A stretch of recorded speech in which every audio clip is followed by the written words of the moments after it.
طلاق ایک ایسی نیکی ہے جو رب ذوالجلال کو سخت ناپسند ہے۔ بہرحال اگر عورت اور مرد میں شادی کے بعد کسی بھی وجہ سے ان کا ساتھ رہنا ممکن نہ ہو، وجہ چاہے کوئی بھی ہو، تو اس صورت میں طلاق ہی بہتر حل ہے۔ حالانکہ اللہ تعالیٰ کو طلاق سخت ناپسند ہے، پھر بھی طلاق کو نیکی ہی شمار کیا جاتا ہے۔ آج کا واقعہ طلاق کے بارے میں ہی ہے کہ اگر کوئی عورت اپنے شوہر کے ساتھ وفادار نہ ہو تو اس صورت میں بجائے اس کے کہ وہ اس پر ظلم اور جبر کرے یا زبردستی اپنے پاس روکے رکھے، بہتر عمل یہ ہوگا کہ ایسی عورت کو طلاق دے کر فارغ کر دیا جائے۔ جو واقعہ آج سنانے جا رہا ہوں یہ ایک سچا واقعہ ہے۔ اس واقعے میں موجود افراد کے نام آپ کو تبدیل کر کے بتا رہا ہوں۔ ایک گاؤں میں چودھری بشیر نام کا زمیندار رہتا تھا۔ چودھری بشیر ایک نیک انسان تھا۔ وہ روایتی زمینداروں کی طرح ظالم نہیں تھا، بلکہ نہایت رحم دل اور دوسروں کا خیال کرنے والا انسان تھا۔ چودھری بشیر نیک دل اور رحم دل ہونے کی وجہ سے اپنے علاقے میں کافی مشہور تھا۔ چودھری بشیر بہت بڑی اراضی کا مالک تھا۔ کھیتی باڑی کے علاوہ اس کے اور بھی کئی کاروبار تھے۔ کاروباری معاونت کے لیے چودھری بشیر کا ایک خاص ملازم اعجاز، جو اس کا منشی ہونے کے ساتھ ساتھ چودھری بشیر کا اچھا دوست بھی تھا۔ اعجاز ایماندار ہونے کے ساتھ ساتھ نہایت عقل مند اور زمانہ ساز شخص تھا۔ وہ اپنے مالک کے کاروباری اور گھریلو تمام معاملات پر بڑی گہری نظر رکھتا تھا۔ چودھری بشیر شادی شدہ تھا اور اس کی کوئی اولاد نہیں تھی۔ شادی کو 2 سال گزرے تھے، لیکن اللہ کی طرف سے انہیں ابھی اولاد کی نعمت نصیب نہیں ہوئی تھی۔ چودھری بشیر کی شادی بھی ایک الگ کہانی ہے۔ اسے کوئی لڑکی پسند ہی نہ آتی تھی۔ بڑی مشکلوں کے ساتھ ایک دور دراز کے علاقے کی خاتون چودھری بشیر کو پسند آئی اور آخرکار چودھری بشیر کی شادی مسرت نامی خاتون سے ہو گئی۔ ان کی شادی شدہ زندگی بہت اچھی چل رہی تھی کہ ایک روز اعجاز نے چودھری بشیر سے ایسی بات کہہ ڈالی جسے سن کر چودھری بشیر کے پیروں تلے سے زمین نکل گئی۔ اعجاز نے چودھری بشیر کو بتایا، چودھری صاحب میں آپ کا وفادار ملازم ہوں اور آپ مجھے دوست بھی مانتے ہیں۔ میرا ضمیر گوارا نہیں کرتا کہ مجھے آپ کے بارے میں کوئی ایسی بات معلوم ہو جس سے آپ کی عزت میں فرق آئے اور میں آپ کو نہ بتاؤں۔ چودھری بشیر نے اعجاز سے کہا، اعجاز بجھارتے مت بجھاؤ، جو کہنا چاہتے ہو صاف صاف کہو۔ اعجاز نے کہا، چودھری صاحب میں آپ کو اطلاع دینا چاہتا ہوں کہ آپ کی بیوی کا آپ کی گھریلو ملازم ناصر کے ساتھ کوئی غلط تعلق ہے۔ میں آپ کی عزت پر حرف نہیں آنے دینا چاہتا، اس لیے آپ کو اطلاع کر رہا ہوں کہ میں نے ان کو کئی بار اشاروں میں بات کرتے دیکھا ہے۔ پھر میں نے ان کی مکمل جاسوسی کی اور تصدیق ہونے کے بعد آپ کو بتا رہا ہوں۔ چودھری بشیر اعجاز کی گفتگو سن کر سکتے میں آ گیا۔ غصے اور دکھ کی ملی جلی کیفیت اس پر طاری ہو گئی اور وہ کافی دیر خاموش بیٹھا رہا۔ اعجاز نے بھی اس کے بعد چودھری بشیر سے کوئی بات کرنا مناسب نہ سمجھی اور چودھری بشیر کے بولنے کا انتظار کیا۔ چودھری بشیر نے اپنی خاموشی توڑی اور کہا، اعجاز تمہاری بات ماننا مشکل ضرور ہے، لیکن میرا تمہارا تعلق ایسا ہے کہ میں تمہاری بات پر شک نہیں کر سکتا، لیکن میں خود ایک بار تحقیق کرنا چاہتا ہوں اور انہیں رنگے ہاتھوں پکڑنا چاہتا ہوں۔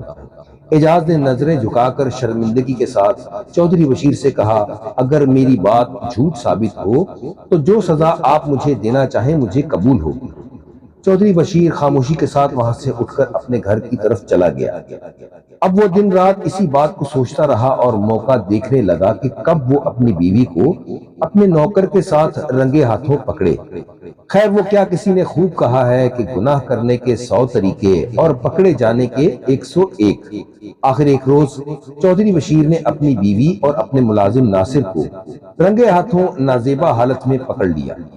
چودھری بشیر کی بیوی اور ملازم دونوں نے چودھری کے پاؤں پکڑ لیے اور وہ اس سے معافی مانگنے لگے۔ چودھری بشیر کو تکلیف تو بہت ہو رہی تھی، لیکن اس نے خود پر قابو رکھا اور ان دونوں سے مخاطب ہوا کہ تمہارے اس چکر کے بارے میں بہت پہلے سے جانتا تھا، لیکن میں تمہیں رنگے ہاتھوں پکڑنا چاہتا تھا تاکہ کسی قسم کے شک کی کوئی گنجائش باقی نہ رہے۔ اب تم دونوں کو معافی صرف اور صرف ایک شرط پر مل سکتی ہے کہ تم دونوں وہی کرو گے جو میں تمہیں کہوں گا۔ دونوں نے یک زبان بولا کہ آپ جو کہیں ہمیں آپ کی ہر شرط منظور ہے۔ چودھری بولا صبر کرو، اتنی جلدی کی ضرورت نہیں، پہلے میری بات غور سے سن لو پھر فیصلہ کرنا۔ وہ بولے چودھری صاحب ہم بہت شرمندہ ہیں، آپ ہمیں معاف کر دیں، آپ کا جو حکم ہو ہم ماننے کو تیار ہیں۔ چودھری بشیر نے اپنی بیوی سے کہا کہ تمہیں تو میں ابھی اسی وقت طلاق دیتا ہوں، اب تم میری حویلی میں اپنی عدت پوری کرو، اور تمہاری عدت پوری ہونے کے بعد میں خود تم دونوں کا نکاح کروا دوں گا۔ چودھری بشیر کی یہ بات سن کر وہ دونوں ایک دم سے حیران ہوئے اور ان کے چہرے پر خوشی کی لہر دوڑ گئی۔ چودھری ان کی اس کیفیت کو بھانپ گیا اور بولا ابھی تو یہ آدھی بات ہے، پہلے پوری بات سن لو پھر خوش ہو جانا۔ ناصر تم میرے ملازم ہو اور تمہاری اس عورت کے ساتھ شادی کے بعد تمہاری بیوی بھی میری ملازمہ ہوگی، تمہیں یہاں سے جانے کی اجازت نہیں ہے، تم اس عورت کے ساتھ شادی کرنے کے بعد بھی میرے ہاں ملازمت کرو گے، اور یہ عورت تمہاری بیوی ہونے کے ناطے یہ بھی میری ملازمہ ہی ہوگی، اور اسے بھی اس حویلی میں بطور ملازمہ کام کرنا ہوگا۔ اگر تمہیں یہ شرط منظور ہے تو میں تمہیں کوئی سزا نہیں دوں گا۔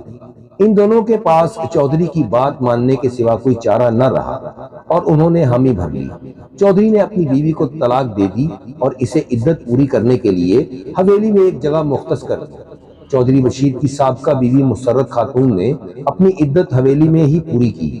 جو ہی اس کی عدت پوری ہوئی چودھری بشیر نے قاضی صاحب کو بلا کر ناصر اور مسرت کا نکاح پڑھوا دیا۔ اب ناصر کے ساتھ ساتھ مسرت جو چودھری بشیر کی بیوی ہوا کرتی تھی وہ بھی حویلی میں بطور ملازمہ کام کرنے لگی۔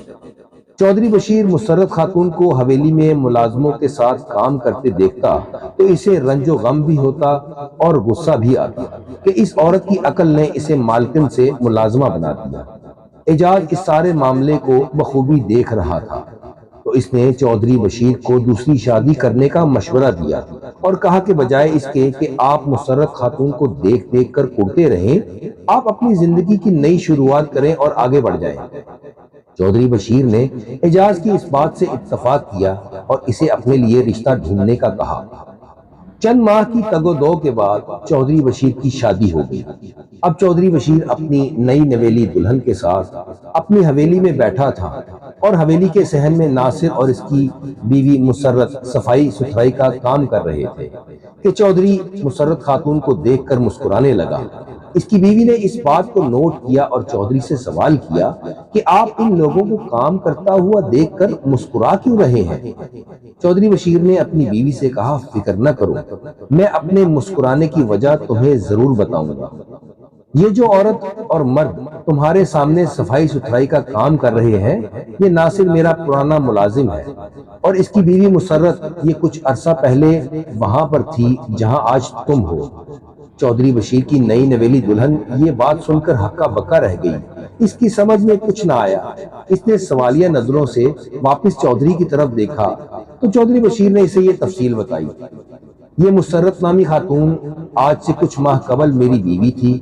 مجھے اپنے ملازم اعجاز سے پتا چلا کہ میری بیوی مسرت کا میرے ملازم ناصر کے ساتھ معاشقہ چل رہا ہے۔